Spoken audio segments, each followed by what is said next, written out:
Thomas Whitaker pressed both palms flat against the kitchen table and stared at the $2 sitting between his hands, like they were the last coins left in the entire world. Because for him, they might have been. In 4 hours, men with briefcases and cold eyes would walk through his gates and carve up everything his father had bled to build. He had 18 pies and one last desperate idea standing between his family's legacy and a stranger's signature on a deed. If you've ever watched something you love disappear piece by piece and felt completely powerless to stop it, this story is for you. Subscribe to our channel and follow every part of this story to the very end, and drop a comment telling us what city you're watching from. I want to see how far this story has traveled. Now, let's begin. The silver dollars were cold. Thomas Whitaker noticed that first how cold they were when he pressed his thumb across their faces in the dark of the kitchen, long before the sun had any business being up. He'd pulled them from the cigar box his father kept on the highest shelf, the one his mother used to say was only for emergencies. He'd told himself for 3 years that things weren't bad enough for that box. He'd told himself that right up until last night when the letter from the bank arrived and he'd read it twice and then sat down on the floor because his legs simply stopped working beneath him. The auction was set for 4 o'clock that afternoon. 4 men were coming. Men with lawyers and handshakes and eyes that calculated square footage before they ever bothered to look at the sky. Thomas knew their kind. He'd watched them move through Red Creek, Wyoming, like weather systems arriving without warning, leaving damage behind, moving on to the next property before the dust settled. He'd watched his neighbor Earl Hadley sign over 300 acres for a price that didn't cover a single season's losses. He'd watched Earl drive away from that closing with his hat in his lap, and something broken behind his eyes that never quite healed. Thomas had sworn he would never be Earl Hadley. He'd spent 25 years making sure of it. But the drought had lasted 3 years, and the cattle prices had collapsed, and the loan he'd taken from Preston Savings and Trust had terms buried in the fine print that his father's lawyer, God rest him, had missed entirely. Compound interest on a variable rate, renegotiable at the bank's discretion. Thomas had signed it believing he understood it. He hadn't understood it at all. And now he was standing in his kitchen at 4:30 in the morning with 2 silver dollars and a plan that a reasonable man would have laughed at. 18 pies. He couldn't explain it properly even to himself. It wasn't strategy exactly. It was more like instinct. Like the memory of what this house had smelled like when his mother was alive. Cinnamon and brown sugar, and something underneath it all that meant you were safe, you were home, you were wanted. He remembered the way his father's business partners used to soften the moment they stepped through the front door on holidays. How even the hardest men became something easier, something more human, when they sat down at a table that felt lived in. He needed those men to feel something other than hunger when they looked at his land. He needed them to feel something they'd maybe forgotten they still had. He wasn't naive enough to believe dessert would save a mortgage, but he was desperate enough to try anything that wasn't surrender. So he'd thought of Clara Bennett. He wasn't entirely sure why her name came to him first. He passed her bakery 2, maybe 3 times a week. He'd bought bread there occasionally. He knew her face the way you knew the faces of people you saw regularly without ever truly seeing them, a pleasant blur of brown eyes and flour-dusted apron strings, and a counter she stood behind with quiet efficiency. He knew she was good at what she did. People said so. He'd overheard women in the general store mention her name in the same breath as words like remarkable and the best I've ever tasted. He'd filed that information away somewhere and never thought about it again. Until now, when he needed the best he'd ever tasted, and he needed it in 4 hours. He rode into town with the silver dollars in his breast pocket, and the morning air hit him like cold water, sharp and clean, and almost cruel in its indifference to everything he was carrying. The main road was empty. A dog slept on the general store's porch. The sky was going from black to something that wasn't quite purple, and Thomas rode through it, feeling like a man walking toward a verdict he already knew. The bakery had a light on. That surprised him, though it probably shouldn't have. A woman who ran a business alone didn't sleep until the sun came up. He'd just never thought about it before. He pushed through the door, and the bell above it rang, and the warmth hit him like stepping into a different season entirely. She was already working. Her back was to him, and she was doing something at the large work table, pressing dough with the heel of her hand in long, even strokes, the kind of motion that looked effortless and definitely wasn't. She didn't startle at the bell. She simply turned, taking her time about it, and looked at him with an expression that was polite without being particularly warm. "We don't open for another hour," she said. "I know," Thomas said. "I need to talk business." Clara Bennett wiped her hands on her apron. She was a young woman, couldn't have been more than 28-29, with a round face and warm eyes and a large, full figure that she carried with the same unhurried confidence she seemed to bring to everything. Half the town had opinions about Clara Bennett that had nothing to do with her baking. Thomas had heard some of those opinions. He hadn't paid them much attention, but he hadn't contradicted them either, which he was beginning to understand was its own kind of failure. "What kind of business?" she said. Thomas placed both silver dollars on her counter. They clinked against the wood, and he watched her eyes drop to them briefly, then come back up to his face. 18 pies, he said. "Fruit and custard, whatever you can do. I need them at my ranch before 4 o'clock this afternoon." A silence stretched between them. Clara looked at the coins. She looked at him. She did not pick up the coins. $2, she said, doesn't cover 18 pies.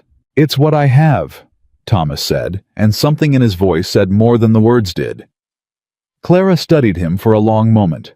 She had the kind of eyes that did real work when they looked at you, the kind that weren't just seeing your face, but reading the shape of the problem you'd brought through the door with you. "Thomas Whitaker," she said.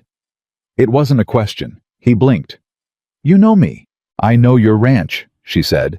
"My father used to buy seed from your father, long time ago." She paused. "I heard about the auction." He didn't say anything. There wasn't anything worth saying. $4, Clara said, "and I need access to your kitchen." Thomas felt something move through him that wasn't quite offense and wasn't quite surprise. He was used to people accepting what he offered. He was used to being the one who set terms.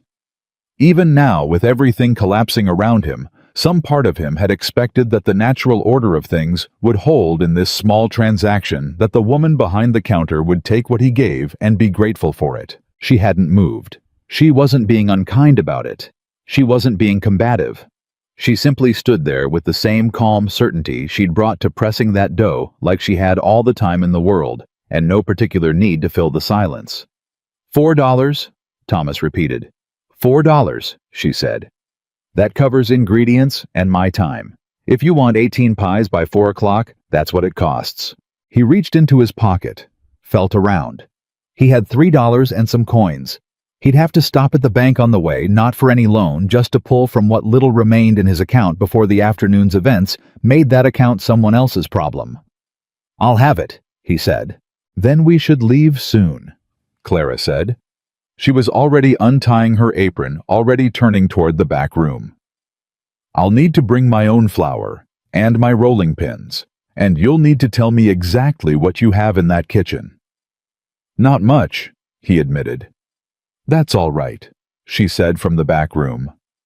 "I've worked with less." He stood at her counter and listened to the sounds of her gathering things, and he felt something he hadn't felt in a long time, which was the strange relief of having someone else take charge of something, even something as small as this. He'd been carrying everything alone for so long that the simple act of watching someone else move with purpose in his direction made his chest hurt in a way he couldn't entirely account for. She came back with a large basket over one arm and a canvas bag over the other, and she looked at him the way a woman looks at a man she's already figured out, and decided provisionally to help anyway. "You haven't eaten this morning," she said. "I'll eat later." "You'll eat now," she said, and she set a cloth-wrapped bundle on the counter between them. "Cornbread, from yesterday, but it's still good. Eat it on the ride out." Thomas looked at the bundle. He thought about arguing. He looked at her face and decided against it. "Thank you," he said. Clara picked up her bags. "Let's go save your ranch," she said like it was the most practical thing in the world, and walked out the door ahead of him into the last of the dark. The ride out to the Whitaker Ranch took 30 minutes, and they covered most of it in silence, which Thomas appreciated more than he could say. He ate the cornbread. It was, as she'd said, still good, dense and slightly sweet, with a texture that suggested she'd put more care into it than a leftover deserved. He thought about saying so, and then thought that she probably already knew. Clara rode beside him with her bags balanced across her saddle, watching the land wake up around them, with the particular attention of someone who was genuinely interested in what she saw. She wasn't making conversation. She wasn't filling the quiet with reassurances. She was just present, watchful. He found himself grateful for that too. "How long have you had the bakery?" he asked, somewhere in the middle of the ride, more to have something to say than because he particularly needed to know. 6 years, she said. "Started it yourself?" "My mother helped. First year." A pause. "She passed 2 years ago." "I'm sorry," Thomas said. "She taught me everything worth knowing," Clara said. It wasn't self-pity. It was just a fact delivered the way she delivered most things, plainly, without ornament, like she'd long since made her peace with it. Thomas thought about his own father, thought about the way the old man used to walk the fence lines every morning before breakfast, running his hand along the posts, checking the wire. Like the land needed to feel his presence to remember it was loved. Thomas hadn't walked those fence lines in months. He couldn't say exactly when he'd stopped. When they pulled up to the ranch, Clara climbed down from her horse and stood for a moment, looking at the property with those working eyes of hers. Thomas watched her do it and resisted the urge to apologize for what she was seeing. The place wasn't ruined, but it wore its hardship visibly. The fading paint, the gate that needed rehinging, the grass that had gone sparse in patches where the drought had been cruelest. "Good bones," Clara said finally. "Beg pardon. The ranch," she said. "Good bones. The land's better than it looks right now. What's the water situation on the north side?" Thomas stared at her. "Why do you know to ask that?" "My father farmed before he got sick," she said, already heading toward the front door. "And my customers talk. Farmers, ranchers, hands, they sit at my counter and drink coffee and tell me about their land. I've been listening for 6 years. She glanced back at him. "The north field. Water. There's a spring," he said. "It ran low during the drought, but it never went dry. That's actually the strongest part of the property." She said, like she was filing that away. "You'll want to mention that this afternoon." He followed her inside, and she went straight to the kitchen without being shown the way a woman goes to the part of a house that makes immediate sense to her, and she stopped and looked at what he had with an expression that didn't change at all. "Flour," she said. "Sugar. 2 eggs. That molasses is probably still good. What about salt?" "Cabinet on the left," Thomas said. "Butter."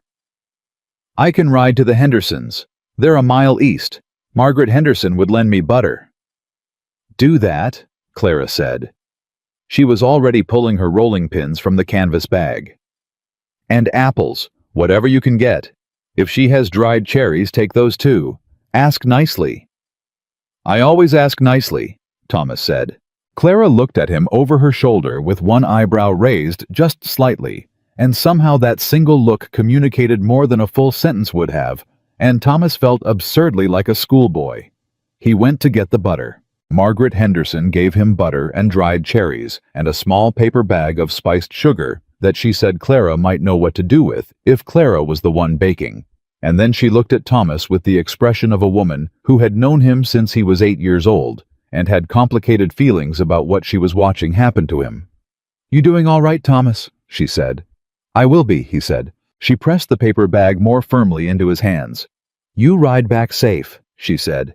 "And you tell that girl Margaret says hello." He rode back with the supplies and came through the kitchen door to find that Clara had already transformed the space in ways he couldn't entirely account for. It was the same room, same cracked ceiling, same uneven floor, same iron stove that needed coaxing. But something about the way she occupied it made it feel purposeful again. Like it had remembered what it was for. She had 3 different mixtures going. She was moving between them with the unhurried efficiency of someone who didn't need to think about the steps anymore, because the steps lived in her hands. "Margaret says hello," Thomas said. "She's a good woman," Clara said. She took the butter from him without looking up, tested it with one finger, nodded. "This is perfect. Did she ask you how you were doing?" Thomas set the bag down. "She did." "What did you tell her?" "That I would be." Clara paused for just a fraction of a second over the bowl she was working with. "Good," she said. "That's the right answer." He watched her work. He told himself he was just staying in case she needed something else from him, but the truth was that there was something about watching her that he didn't want to stop. She worked the way very few people worked, not performing the task, not enduring it, but genuinely inside it. Her hands moved with a certainty that was almost musical. Every motion mattered. Nothing was wasted. "Can I help?" he said. He expected her to say no. He expected her to look at him the way people looked at someone who'd just volunteered to perform surgery without a license. Instead, she looked at him for a long measuring moment, and then she placed a large ceramic bowl in front of him and pointed at the bag of dried cherries. "Pit those," she said. "Try not to crush them." "I know how to pit cherries," Thomas said. "Good," Clara said. "Then you won't need instruction." He pitted cherries. She rolled pastry. The kitchen filled with the smell of butter and cinnamon, and for a long while neither of them said anything, and Thomas became aware in the quiet of how different this felt from the way the house had felt when he'd woken up that morning. The silence wasn't empty anymore. It was occupied. The way a room is occupied by sound even when no one is speaking. "Tell me about these buyers," Clara said eventually. Thomas looked up. "Why?" "Because you're going to need to talk to them," she said. "And right now you've got the look of a man who's planning to take what they offer and not say much about it." He was quiet for a moment. "Richard Caldwell is the lead," he said. "He's bought 11 ranches in 3 years. Always distressed properties. Always below value." "Always," Clara said. "In my experience." "And the others?" "2 of them are investors from Denver. I don't know them well. Third man is a local Samuel Greer. He's been—" Thomas stopped. "He's been what?" Clara said. "Circling," Thomas said. The word tasted like something sour. "Ever since the drought hit.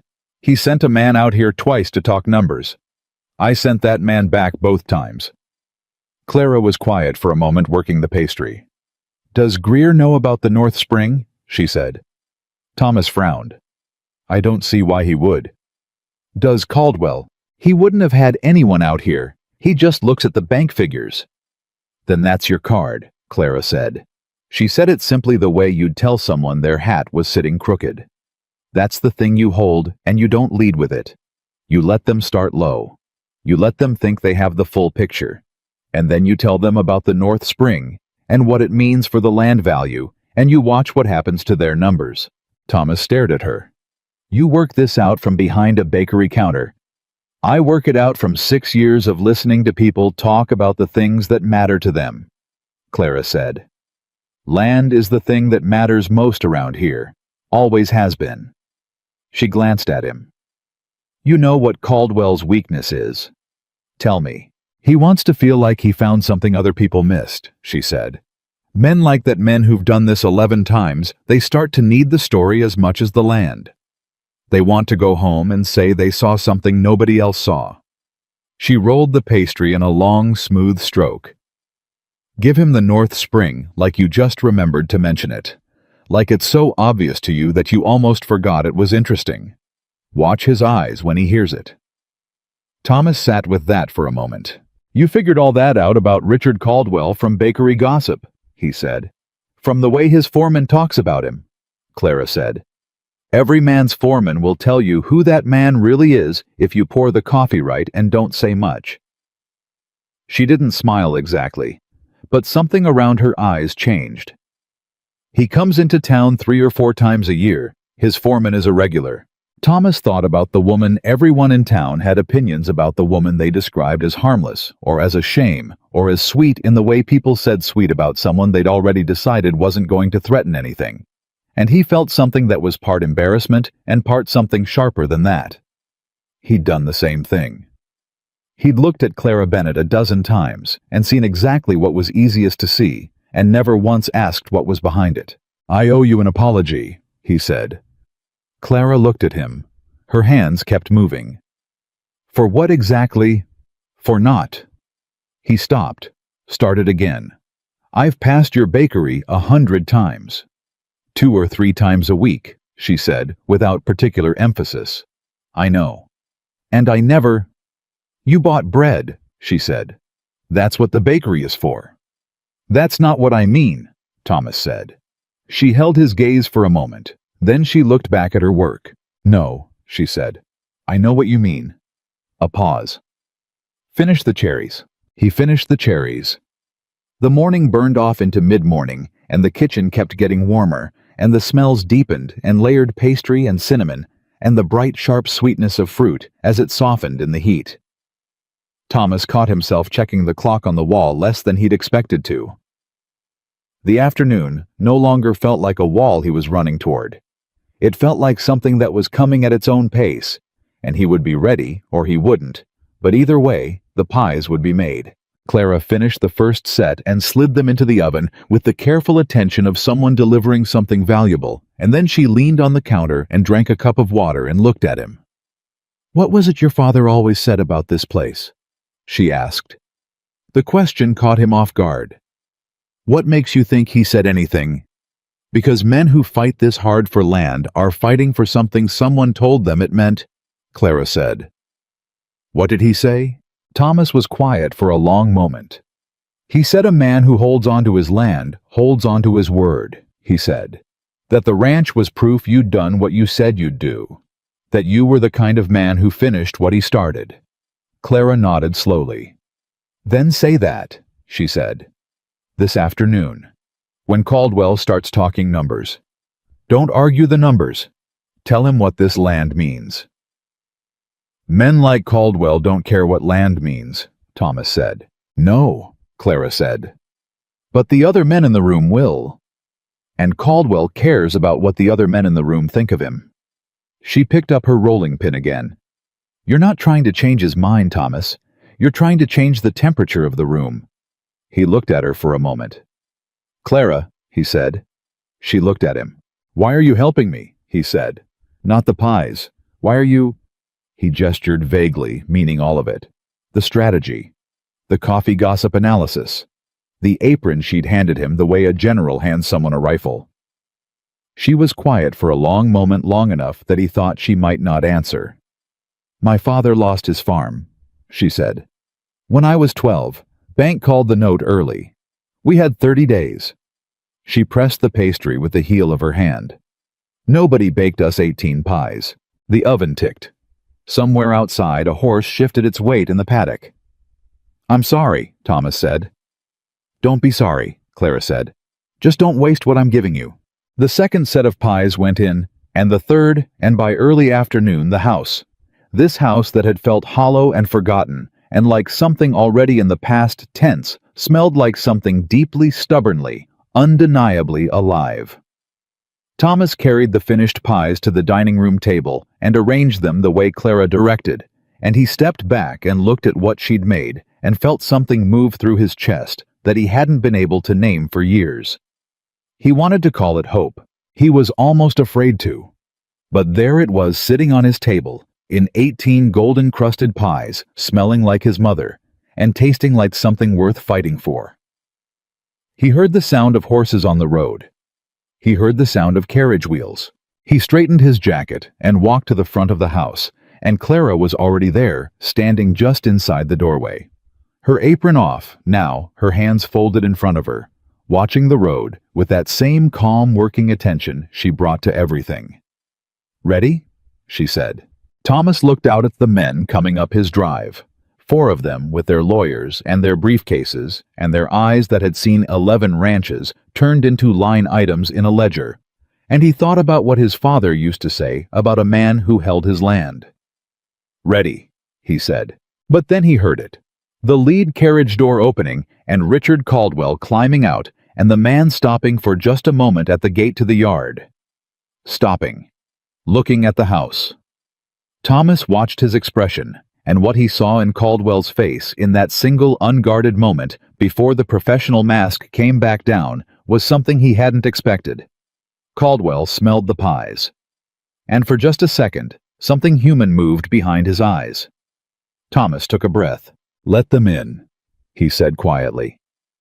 And Clara, who had walked into his failing ranch at 5 that morning with flour on her hands, and the dignity of someone who had never once let the world determine her value, opened the door. Samuel Greer was the third man through it.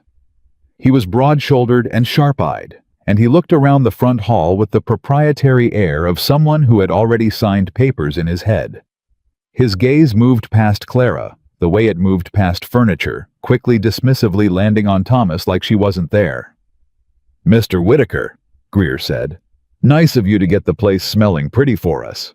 Thomas kept his voice level. "Gentlemen," he said, "why don't you come eat something before we talk numbers?" Greer's eyes moved to the dining room, and Thomas watched, the moment he saw the table. Really saw it, saw what was laid out there. And the dismissive set of Greer's shoulders shifted just slightly, the way a man shifts when something is different from what he prepared for. Caldwell had already walked into the dining room. He was already standing at the table. He was already looking at the pies. "Who made these?" he said. And the room got very quiet, and Thomas opened his mouth and stopped, because the honest answer required him to say the name of the woman standing 6 feet away, whom Greer had just looked through, like glass, and something in Thomas Whitaker, some part of him that had been quiet and ashamed for most of that long, desperate day, decided it was done being quiet. "Clara Bennett made them," he said clearly enough for every man in the room to hear. "She's the finest baker in Red Creek, and she's been in this kitchen since before sunrise making sure you gentlemen had something worth sitting down for." He looked directly at Greer. "I'd thank you to acknowledge her." The silence that followed was the kind that has weight. Greer looked at Clara. Clara looked back at him with the same unhurried, unintimidated expression she'd worn all day, the expression of someone who had nothing to prove and no particular interest in helping you feel comfortable while you tried to diminish her. Caldwell turned to look at her too. And what Clara said next, to a room full of men who had ridden out here to carve up a dying ranch, changed the temperature of everything that followed. "The North Spring never went dry," she said. 3 years of drought, and it never went dry. I expect you gentlemen know what that means for land value in this county." Caldwell's eyes went to Thomas. Thomas, who had intended to play that card carefully, who had planned to let them go low first, and then revealed it, looked at Clara and understood immediately that she had made a different calculation. That this room needed its center of gravity shifted right now, before the process got underway. Before the narrative of a desperate man accepting low terms had time to solidify. She'd taken the card out of his hand and played it the moment it would land hardest. Caldwell turned back to his associate from Denver and said something too low to hear. The Denver man frowned, looked at Thomas, looked at Clara, pulled a document from his briefcase, and began reading it with the focused attention of someone checking figures he had previously felt confident about. Samuel Greer's jaw had gone tight. Because Samuel Greer Thomas realized watching the man's face had known about the North Spring. Samuel Greer had been planning to know about it and say nothing, and Clara, who had listened to 6 years of people talking at her bakery counter, had just made sure that every man in this room knew that he'd been planning exactly that. The afternoon was already different than anyone had planned. The auctioneer stood near the fireplace with his gavel in his hand, and an expression that suggested he wasn't sure anymore how this was going to go. Thomas Whitaker looked at the room. He looked at the woman who had walked into his failing kitchen with flour on her hands and something fierce and patient behind her eyes. He stood up straight. His father's ranch was not gone yet. The auctioneer hadn't moved. He was still standing near the fireplace with his gavel hanging loose in his right hand. And he had the look of a man who had arrived prepared for one kind of afternoon and found himself in the middle of something else entirely. His name was Fowler, Gerald Fowler, and he'd conducted 43 ranch auctions in the past 8 years, and not one of them had started like this. Usually by now, someone would have asked him to call the room to order. Nobody was asking him anything. Richard Caldwell was still looking at Clara. Not the way Samuel Greer had looked at her when he'd walked through the door. Not that flat, dismissive sweep that moved past a person like they were part of the wallpaper. Caldwell was looking at her the way a man looks at something that has surprised him, which for Richard Caldwell was apparently a rare enough experience that his face didn't quite know what to do with it. "The North Spring," he said again slowly, like he was tasting the words. "You're certain it ran through the whole drought?" "Ask him," Clara said, and nodded toward Thomas. Caldwell turned. Thomas met his gaze steadily and said, 3 years, never went dry. The water table on the north side of this property sits different than anything else in this county. My father knew it. His father knew it before him." He paused. "It's why the cattle on the north field have always come in heavier than the south." The Denver man, his name was Aldrich Thomas, had learned from the introductions that felt like they'd happened in a different lifetime, was still looking at his documents. He had a pencil out now. He was making marks. Aldrich was the one Thomas had been least worried about.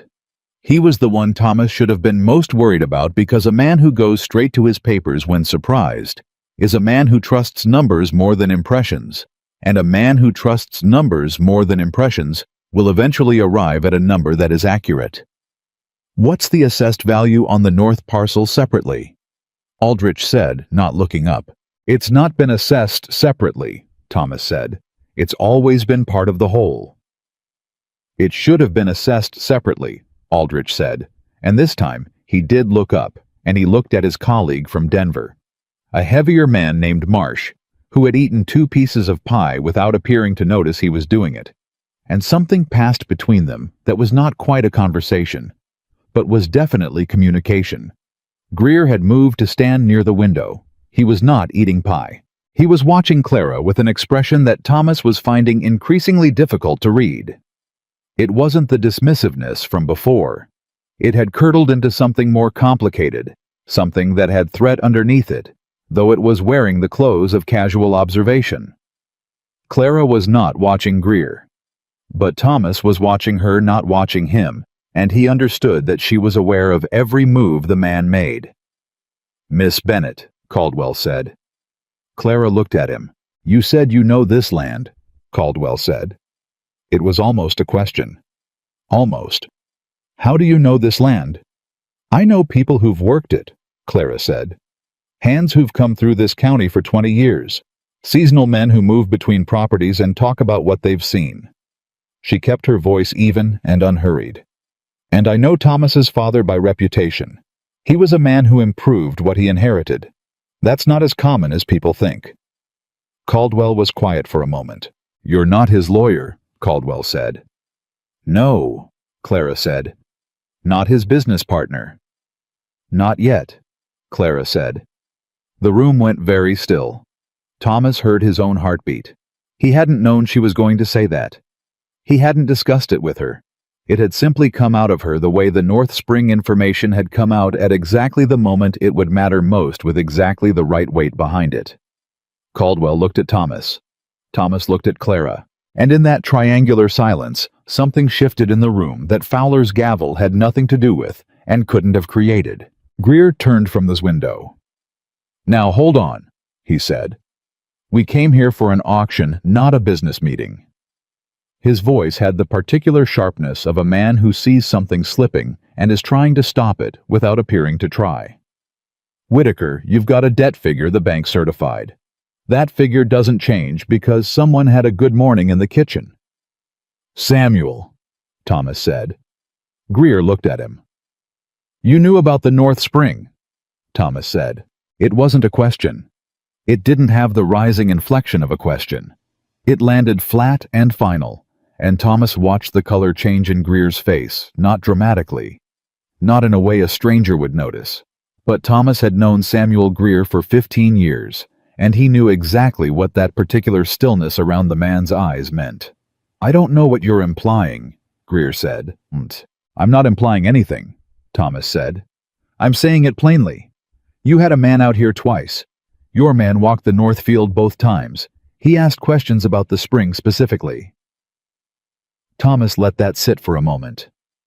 "And you put a number together knowing what that spring meant to the value, and you were planning to put that number in front of me this afternoon and let me accept it."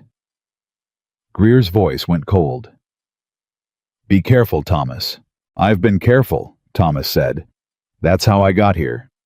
Marsh, the heavier Denver man who had been working through the pie with the focused calm of a man who ate when he was thinking, set down his fork and looked between Thomas and Greer with the detached professional interest of someone watching a negotiation he didn't start. "Mr. Caldwell," Marsh said, "what is the current assessed value of this property?" "According to the bank's figure," Caldwell began. "According to the bank's figure," Marsh said. "Not according to an accurate assessment." Caldwell was quiet. "Because if the north parcel includes a spring-fed water source that ran continuously through 3 drought years," Marsh said, "then the bank's figure is not an accurate assessment. It's a distressed sale figure, which is a different thing." Fowler shifted his weight near the fireplace. His gavel hand dropped to his side, and that was the first real turning point. Not the moment Clara had said, "Not yet." Not the moment Thomas had named what Greer had done. But this moment, when a Denver investor with pie on his fork looked at an inaccurate number and decided he wanted an accurate one instead, because Marsh was the kind of man who found inaccuracy genuinely offensive. Greer looked at Caldwell. "Richard," he said, "we had an agreement about how this afternoon was going to go." "We had an expectation," Caldwell said. "That's not the same thing." And Greer's jaw went tight in a way that told Thomas everything he needed to know about who exactly had engineered the terms of this afternoon and who had simply shown up believing the engineering was already done. Clara moved. Not dramatically, she simply walked to the table and refilled the coffee cups that had been poured when the men arrived, moving around the room with the same unhurried efficiency she'd brought to everything that day. She refilled Caldwell's cup. She refilled Marsh's cup. She did not refill Greer's cup. And whether that was intentional or not, Thomas could not have said, but he noticed Greer notice it, and he noticed the way Greer's mouth pressed into a thin line. She set the coffee pot down near Aldrich, who was still writing. "The fencing on the east boundary needs work," she said to the room generally in the tone of someone sharing useful information. "But the posts are good hardwood, 2 men, maybe 4 days. That's the biggest visible maintenance gap on the property." She paused. "The south field has soil that'll respond well to a season's rest and then a good planting. There's nothing wrong with it that patience won't fix." Aldrich stopped writing. He looked up. "What about the debt structure?" he said. Clara looked at Thomas. Thomas understood the handoff. "Variable rate loan from Preston Savings," he said. "The base rate was manageable. They adjusted it twice in 18 months under a clause I didn't understand as fully as I should have." "Predatory terms," Marsh said. "I wouldn't," Thomas started. "He wouldn't use that word," Clara said quietly, "because he's too honorable to want to make claims he's not certain of in front of men he respects. But the terms were adjusted in ways that were not in the spirit of the original agreement." She looked directly at Marsh. "And Preston Savings has done this with at least 3 other ranchers in this county in the past 4 years. That information is available if anyone chooses to look for it." The silence that followed was a different quality than the silences before it. Aldrich and Marsh exchanged a look that Thomas couldn't fully read, but that seemed to contain a great deal of rapidly exchanged information. Caldwell set down his coffee cup. "How do you know that?" he said to Clara. "About the other ranchers." "Ruined men talk," Clara said simply. "They sit at my counter and drink coffee, and they tell me what happened to them, and I listen." She met his gaze. 3 ranchers. The Hadley property, the Sutter property, and the McCrae property. All variable rate adjustments with Preston Savings in an 18-month window. All sold at distressed sale prices. She paused. "You bought the Hadley property, Mr. Caldwell." The room went absolutely quiet. Even Greer had stopped moving. Caldwell looked at Clara for a long, unreadable moment.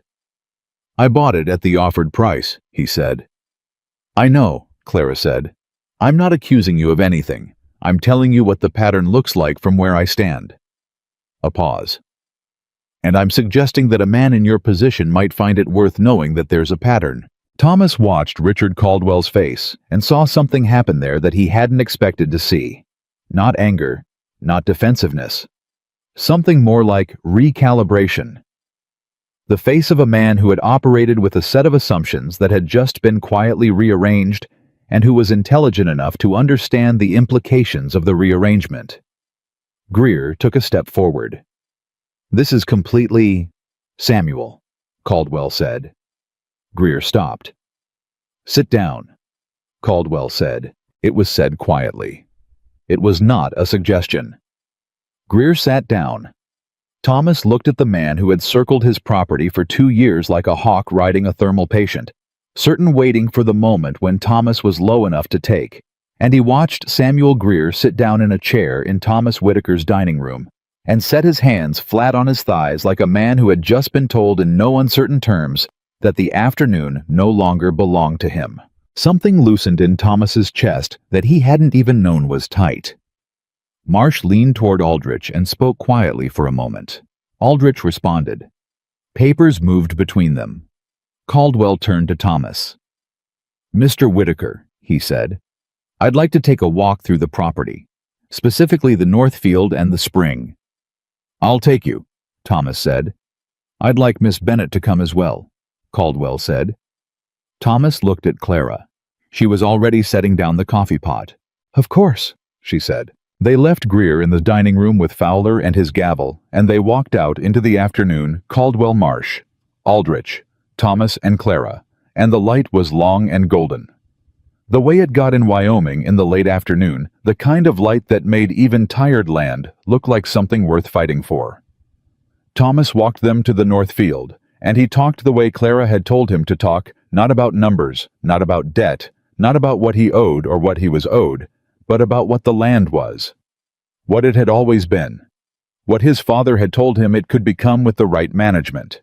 And while he talked, Clara walked beside Caldwell and said things quietly, occasionally.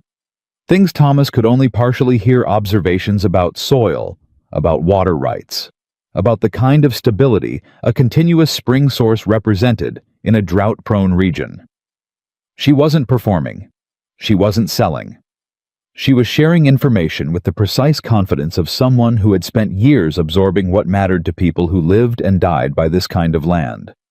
And Caldwell was listening in the attentive, slightly surprised way of a man who keeps expecting the conversation to run shallow and keeps finding that it doesn't. At the spring, Caldwell crouched down and put his hand in the water for a moment. He stood up. He looked at Thomas. "You almost let Greer buy this," he said. It wasn't an accusation. It was more like amazement. "I almost didn't have a choice," Thomas said. Caldwell looked at the spring. Then he looked at Clara. "Whose idea was the pies?" "His," Clara said. Caldwell looked back at Thomas with an expression that if Thomas had to name it, he would have called unexpected respect. "Smart," he said simply. "Then, who else knows about the Preston savings pattern?" "I do," Clara said. "The men who were affected know. Their families know." A pause. A territorial court examiner would find it interesting if someone thought to bring it to their attention. Caldwell was quiet for a long moment. "Miss Bennett," he said, "what exactly is your interest in this property?" Clara looked at him steadily. "That depends on what happens in the next hour," she said. They walked back. Greer was standing when they returned, and he had the look of a man who had spent the last 20 minutes reconstructing his position and was now prepared to defend it. He had an energy about him that Thomas recognized, the energy of someone who has decided that his best move now is aggression, that the only way through is to take up space and volume and confidence and hope that the room defers to sheer force of will. Richard Greer said the moment Caldwell stepped back through the door, "I think we should proceed with the original terms. The debt is the debt. The bank's figure is—" "Samuel," Caldwell said, "how long have you known about the spring on the North Field?" The question landed like a stone dropped in still water, and Thomas watched the ripples move across Samuel Greer's face. Surprise, then calculation, then something that was trying very hard to be dismissiveness. "I don't see how that's relevant," Greer said.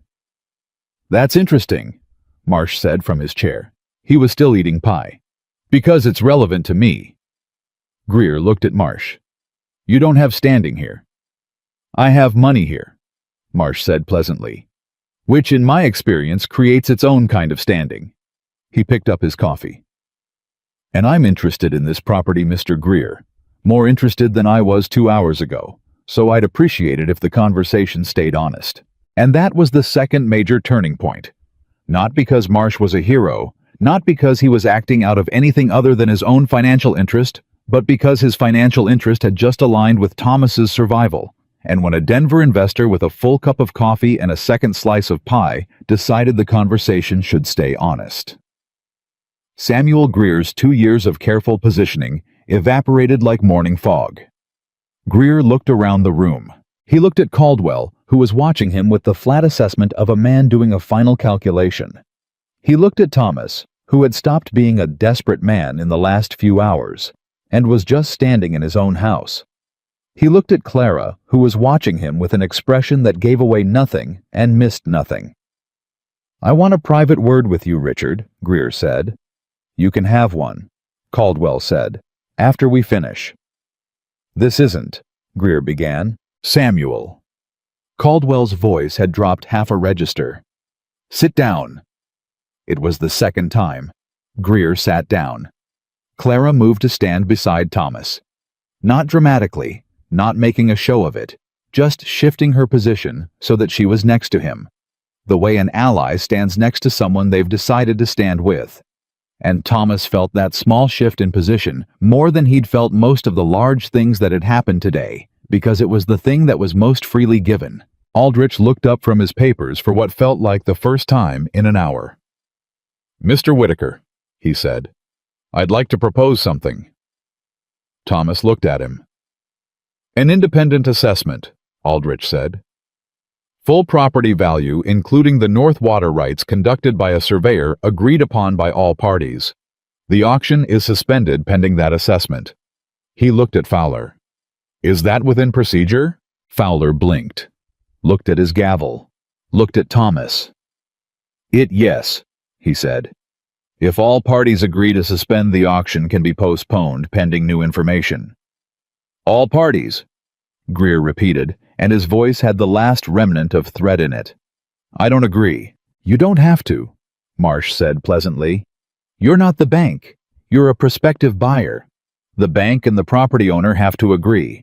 And I suspect the bank," he looked at Fowler, "would be highly motivated to agree to an accurate assessment rather than continue working from a figure that might become the subject of a territorial court examination." Fowler's face went through several things quickly. He cleared his throat. "I'll need to contact Preston Savings," he said. "They'd have to approve." "Call them," Thomas said. "I'll call them now," Fowler said, and he moved with a speed that suggested he found the idea of being associated with predatory lending terms significantly less comfortable than he'd found this morning. Greer stood up. He was looking at Clara. He'd been looking at her for the last few minutes with the expression of a man who is trying to locate the moment when things went wrong, and keeps coming back to the same place and doesn't entirely know what to do with that information. "You walked in here this morning to bake pies," he said to her. "Yes," Clara said. "And now you're—" He stopped. "What are you exactly—" Clara held his gaze without hurry. "I'm the woman who baked 18 pies," she said. "And I'm the woman who knows this county better than you think I do. And I'm the woman who is standing here right now while you figure out that the afternoon didn't go the way you planned." She paused. "Is there something else you needed to know?" Greer held her gaze for a long moment. Then he looked at Thomas. "This isn't finished," he said. "No," Thomas agreed. "It isn't." Greer picked up his hat and walked to the door. He stopped with his hand on the frame and looked back once at the room at the table with its 18 golden pies, at Clara standing beside Thomas, like she'd always stood there. And then he walked out without another word, and the sound of his horse leaving the property came through the walls clearly in the quiet that followed. Caldwell let out a slow breath. Marsh ate the last bite of his pie. Aldrich kept writing.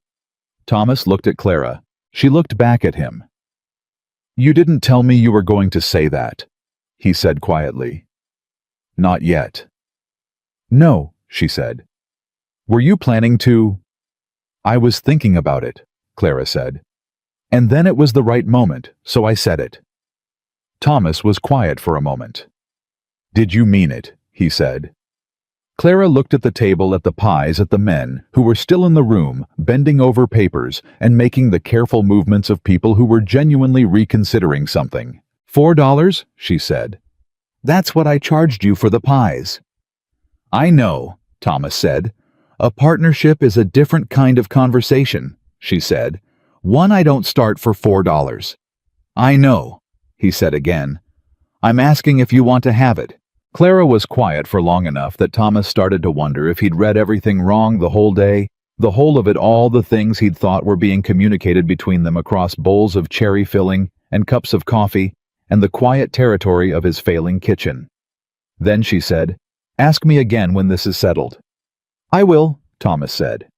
"I know," Clara said, and she said it the same way he'd said it, which meant something. Thomas was fairly certain it meant something. Fowler came back into the room with his hat in his hands and an expression that was trying very hard to be neutral and not quite succeeding. "Preston Savings," he said, "will agree to a postponement pending independent assessment." Thomas nodded. Caldwell extended his hand. "Mr. Whitaker," he said, "I think we have some things to talk about." "Yes," Thomas said. He shook the hand. "We do." Marsh raised his coffee cup in something that wasn't quite a toast, but was in the same neighborhood.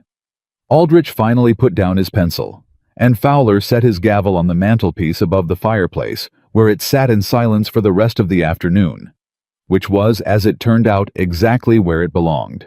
Outside, the sun was getting lower, and the Wyoming light was doing what it did best, which was make everything look like it was worth holding on to.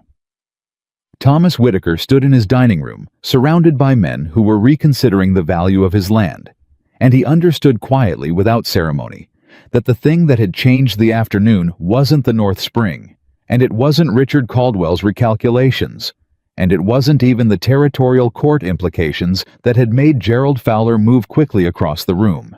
It was 18 pies, and the woman who had made them, and the thing she knew that nobody had ever thought to ask her. He looked at Clara, who was gathering the empty pie tins with the same unhurried efficiency she brought to everything, and he thought about what she'd said at the bakery counter that morning. $4, and I need access to your kitchen.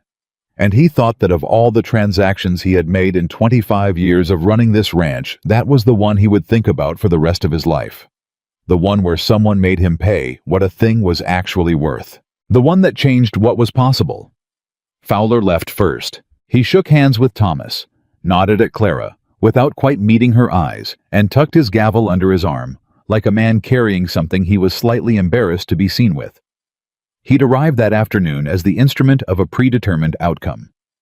He was leaving as a man who needed to have a conversation with Preston Savings that he clearly wasn't looking forward to, and the discomfort sat on him visibly as he walked out the door. Aldrich and Marsh left together with handshakes for Thomas and a nod for Clara that was more genuine than Fowler's had been, the nod of men who had recalculated and were comfortable saying so with their body language.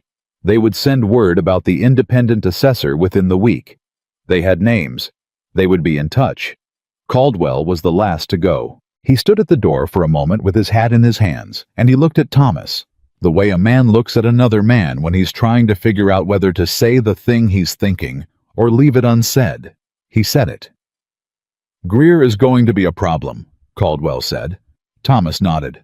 "I know. Not just today's kind of problem," Caldwell said. "The kind that comes back." He glanced at Clara briefly, then back to Thomas. He had plans for this property. Specific plans.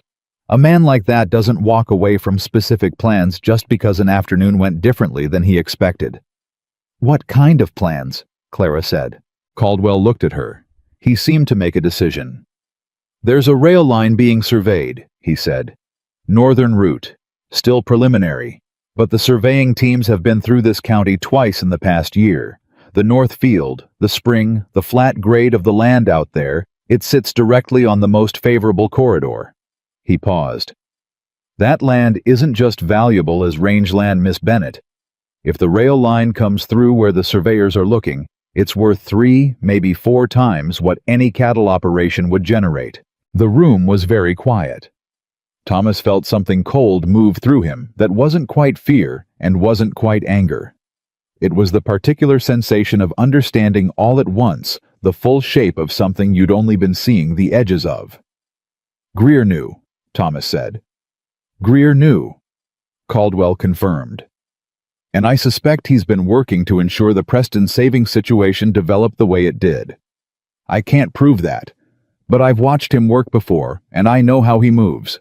"He helped engineer the debt," Clara said. "It wasn't a question."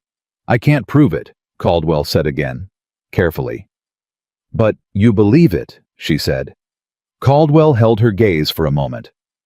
"I believe it's worth looking into," he said. "By someone with the authority to look." He settled his hat on his head. "Good evening, Miss Bennett. Mr. Whitaker." He left. The door closed. Thomas and Clara stood in the front hall in the silence that followed, and it was a very different silence from the one that had been there that morning. Not hollow, not abandoned, but heavy with the weight of what had just been said. "A rail line," Thomas said. "Yes," Clara said. "He had men out here twice," Thomas said. "He walked the Northfield specifically." "Yes," Clara said again. Thomas moved to the window. He stood there for a moment, looking out at the property, his property still his, at least for now. And he thought about Samuel Greer's 2 years of patient circling, and he thought about the Preston Savings Loan and its variable rate clauses.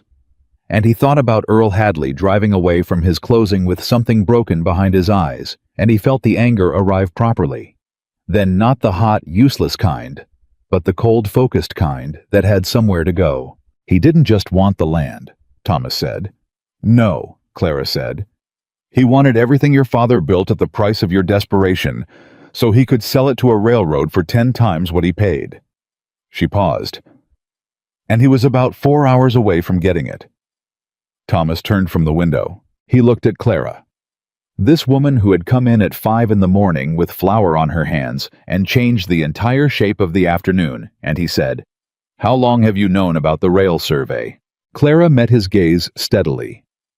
"My customers talk," she said. "A surveying crew ate breakfast at my counter for 3 days running about 14 months ago. They talked about the Northern Corridor. They talked about the grade and the water access." A pause. "They talked about a spring-fed property with flat approach land that was, in their words, exactly what the route needed." "And you didn't say anything," Thomas said. Not accusing, just understanding the shape of it. "I didn't know you," Clara said. "And it wasn't my information to give. Not then." She held his gaze. "But I filed it away. The way I file everything away." Thomas was quiet for a moment. "Is there anything else you've filed away," he said, "that I should probably know about?" Something moved at the corner of Clara's mouth that wasn't quite a smile. "Probably several things," she said. "But let's deal with Greer first." She was already moving toward the kitchen, already back in motion, and Thomas followed, because that was what you did when Clara Bennett moved with purpose. You followed and you tried to keep up. She put the kettle on. She pulled 2 cups from the shelf. She worked with the same economy of motion she'd brought to the pie-making that morning, and Thomas sat at the kitchen table and watched her and tried to organize his thoughts into something useful. "Caldwell said he can't prove Greer influenced the Preston savings situation," he said. "Caldwell said he can't prove it," Clara said. "He didn't say it can't be proven." She set a cup of coffee in front of Thomas and sat down across from him. "There are 3 other ranchers, Thomas. Hadley, Sutter, McCrae. All variable rate adjustments in the same window. All properties with land that sits in or near the Northern Corridor survey area." Thomas looked at her. "You think Greer did this to all of them?" "I think it's worth asking," Clara said. "And I think Earl Hadley specifically would be worth talking to. Earl's a proud man. He wouldn't have said anything voluntarily. But if someone came to him with the right question in the right way..." She wrapped both hands around her cup. "He might have more to say than he said." Thomas thought about Earl, about the hat in the lap and the broken thing behind the eyes, about the way a man carries a loss that he blames on himself when the truth is someone engineered it. "If we can show a pattern," Thomas said slowly. "If someone can show a pattern, Clara said. Someone with the right standing. A lawyer. A territorial court examiner. She paused. Caldwell knows people. He said as much without saying it directly. You heard that too, Thomas said. I hear most things, Clara said. Thomas drank his coffee and thought about Samuel Greer on his horse riding away from this property, and he thought about the fact that Greer had said, "This isn't finished," and he thought that this was the truest thing the man had said all afternoon. He'll come back at me, Thomas said. Yes, Clara said. He will. What does that look like? Clara turned her cup slowly on the table. He can't use the auction anymore, not with the postponement in place, and Caldwell and the Denver men now actively involved. But a man like Greer has more than one tool. She paused. He has influence in this town, Thomas. He has relationships with the people who run things day to day. The feed merchant, the equipment supplier, the men who hire seasonal hands. She looked at him.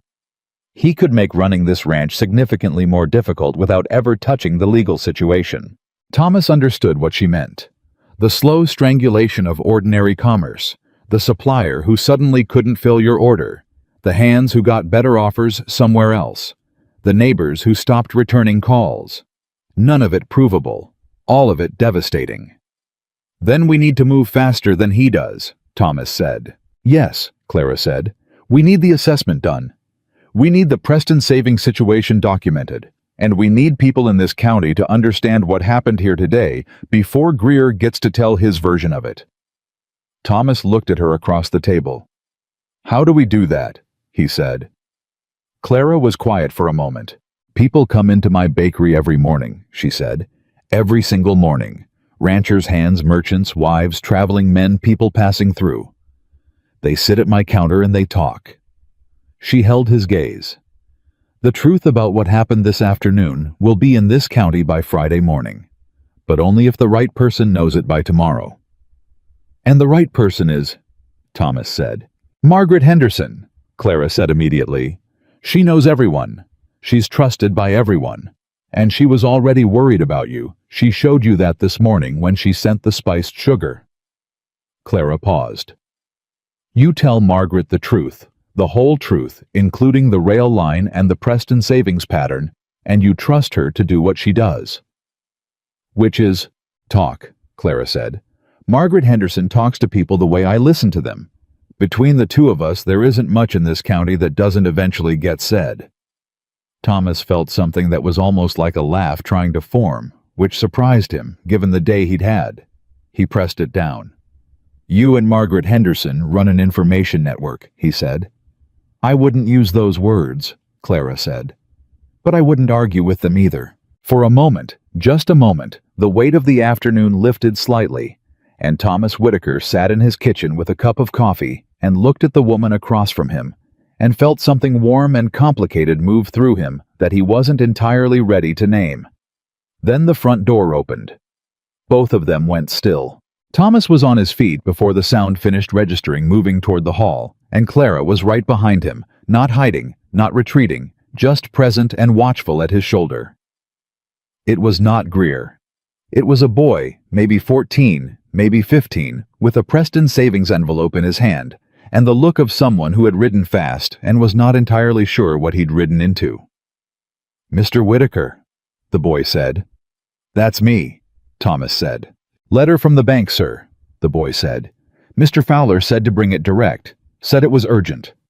Thomas took the envelope. The boy left at a near run, clearly glad to be released from whatever the atmosphere of the Whitaker Ranch was putting out that afternoon. Thomas opened the letter. He read it. He read it again. Thomas, Clara said quietly. He handed her the letter. She read it. Her face didn't change outwardly, but he'd spent enough hours watching her face that day to see what moved behind her eyes.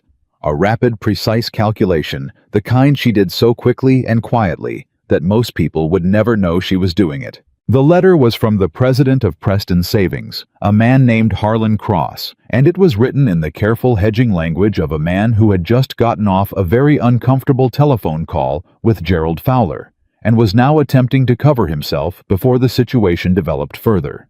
It announced a temporary suspension of auction proceedings pending internal review of the Whitaker account terms in accordance with territorial lending regulations. That was the official part. The unofficial part. The part that sat between the careful lines of bank language, like something trying not to be noticed, was a single sentence near the bottom. The bank wishes to resolve this matter expeditiously and to the mutual satisfaction of all parties. He's scared, Clara said. Harlan Cross doesn't scare easy, Thomas said. He does when someone mentions territorial court examiners, Clara said. She set the letter on the table. Fowler told him exactly what was said in this room, which means Harlan Cross now knows that the terms of your loan may be part of a broader pattern that someone with authority might want to look at. She looked at Thomas. He wants to settle. He wants this quiet. What does that mean for me? Thomas said. It means, Clara said carefully, that you have more leverage right now than you've had in 3 years, and that the next conversation you have with Preston Savings will be a completely different conversation from the one you were supposed to have this afternoon. Thomas stood with that for a moment. He thought about the morning, the cigar box, the cold silver dollars, the empty kitchen, and the 4 o'clock deadline, and the certainty that by sunset everything would be someone else's. He thought about how close it had been, how the whole weight of it had been balanced on a needle's edge, and what had tipped it wasn't legal action or financial maneuvering or any of the tools he'd been trying to find and couldn't. It was 18 pies, and a woman who knew when to play a card. Clara, he said. She looked at him. I need to ask you something, he said, and I need you to tell me the truth, even if the truth is no. She waited. This morning, he said, when you agreed to come out here, was it just the $4? Clara was quiet for a long moment. The kitchen was warm, and the light was going amber through the window, and somewhere on the property, a horse moved, and the sound of it came through the walls, soft and familiar. No, she said. Then what? He said. She looked at her hands on the table. I told you my father lost his farm, she said. When I was 12. 30 days' notice. She paused. What I didn't tell you is that the morning the bank came, our neighbors brought food, not to help us fight it, just to make sure we weren't alone. She looked up. I've thought about that my whole life. The difference between fighting and witnessing. Sometimes you can't fight what's happening to someone. Sometimes all you can do is show up. Thomas was looking at her. But you did more than show up, he said. Yes, Clara said. Because unlike when I was 12, this time I could. Something in Thomas Whitaker's chest shifted quietly and permanently, in the way that some things shift and you know they won't shift back. He picked up his coffee cup, set it down. He said, I want to talk about the partnership. Clara looked at him. I told you to ask me when this was settled. It's not settled, Thomas said, but I'm asking anyway, because I don't want to wait until it is. He held her gaze. I have a ranch that just survived the afternoon it wasn't supposed to survive. I have a bank that wants to renegotiate. I have 2 Denver investors who are now genuinely interested in what this property can become. And I have a Northfield that may or may not sit on the most valuable rail corridor in the Northern Territory. He paused. And I am sitting at a kitchen table with the person who made all of that possible, and I would like to know whether she wants to be part of what comes next. Properly, with her name on the agreement and her voice in the decisions. Clara held his gaze for a long time. My bakery, she said. Stays yours, Thomas said immediately. Completely and entirely, I'm not asking you to give up anything. My name on the agreement, she said. First line, Thomas said. And if I think you're making a bad decision, she said, I say so. I would expect nothing less, Thomas said, given the evidence of the past 12 hours. Something crossed Clara's face that was finally unmistakably a real smile. Not the controlled minimal expression she'd been managing all day, but something that reached her eyes and changed them and made the kitchen feel suddenly like a warmer room than it had been a moment before. I'll think about it, she said. That's not no, Thomas said. No, Clara said. It isn't. He should have let it sit there. He knew he should have let it sit there. But something compelled him, the day, maybe the whole compressed and improbable weight of the day, and he said, "Can I ask one more thing?" Clara looked at him with the expression of a woman who has learned to budget her patience carefully and is currently deciding whether she has enough left for another question. "When you said not yet," he said, "in the dining room, when Caldwell asked if you were my business partner." "Yes," she said. "You said that before I said any of this," he said. "Before the spring, before Greer, before the letter from Harlan Cross, when you didn't know how any of it was going to go." "That's true," Clara said. "So why?" he said. She looked at him for a moment. "Because," she said, "a woman who walks into a room and saves a man's ranch deserves to be asked what she wants to do next, and I wanted to make sure the room understood that." A pause. "Including you." Thomas was quiet. "Including me," he said. "You hired me to bake pies, Thomas?" she said, not unkindly. "You paid me $4, and you told me what you needed, and you assumed that was the full shape of the transaction." She held his gaze. "I wanted everyone in that room to see that it wasn't." He sat with that. He let it land where it needed to land, and he didn't rush past it, or qualify it, or soften its edges. "You were right," he said. "I usually am," Clara said.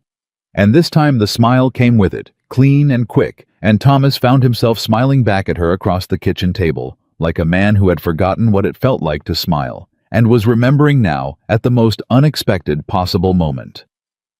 Then, a horse hit the front of the property hard and fast. Both of them heard it, the speed of it, the wrong rhythm of it, the sound of someone riding with urgency rather than purpose. And Thomas was on his feet and through the hall and at the front door before he'd consciously decided to move.